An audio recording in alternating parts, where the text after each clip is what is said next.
Hello, so you are looking at this video because you must be thinking about doing a solo prose reading of one of these lovely stories. Dinosaur, Dirty Bertie by Alan MacDonald, Pinocchio by Michael Morpurgo, or The Boy Who Grew Dragons by Andy Shepherd. The thing about doing a solo prose reading is that you have to read from the book itself, but you need to do so in a way that doesn't sound like you're reading out loud from a book. It sounds strange, but you really need to be able to read the words from the book in such a way that they are really interesting.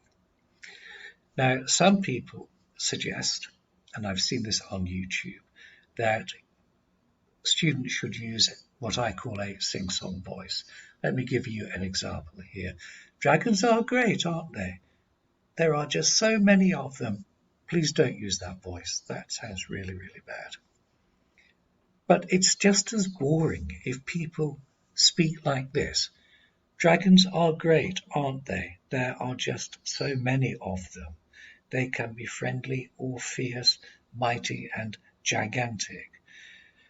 Well, that's perfect English. The pronunciation's perfect, so is the enunciation. But there is no intonation. There's nothing to make the story interesting.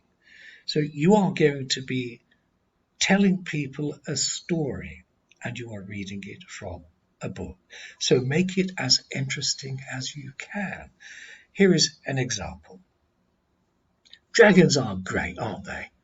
There are just so many of them. They can be friendly or fierce, mighty and gigantic, or really quite titchy. And they're different all over the world. But one thing they all seem to have in common is that they come from eggs.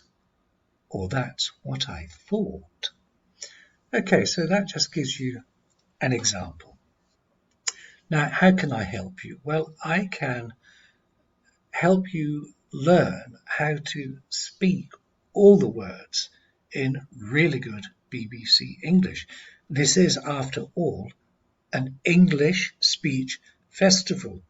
So that's the first thing that the examiners will look for. Can you say the words properly? Can you pronounce them properly? Enunciate them clearly? And then they want to know if you can tell a good story using intonation, using the power of expression.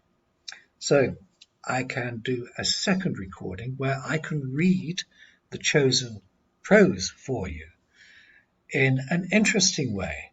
It will just be my suggestion. You might want to do it differently, but I can just give you a good idea as to how you might want to make the prose interesting. And the third recording will be where I discuss body language, gestures, and facial expressions.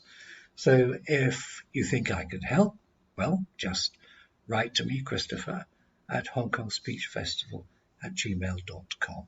Goodbye for now.